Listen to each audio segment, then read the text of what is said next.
ఆదిలాబాద్ జిల్లాలో 15 ఆగస్టు వేడుకలు ఘనంగా జరిగాయి. 79వ స్వాతంత్ర దినోత్సవం సందర్భంగా బోధ్లోని క్యాంపు కార్యాలయంలో బీఆర్ఎస్ నాయకులు విద్యార్థులతో కలిసి ఎమ్మెల్యే అనిల్ జాదవ్ త్రివర్ణ పతాకాన్ని ఆవిష్కరించి జాతీయ గీతాన్ని ఆలపించారు.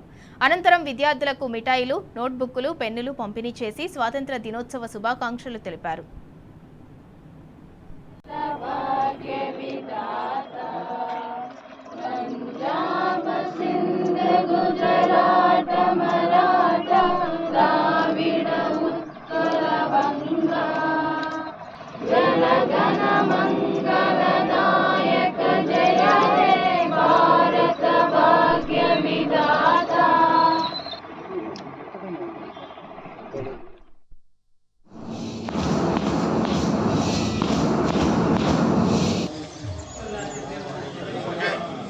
Right.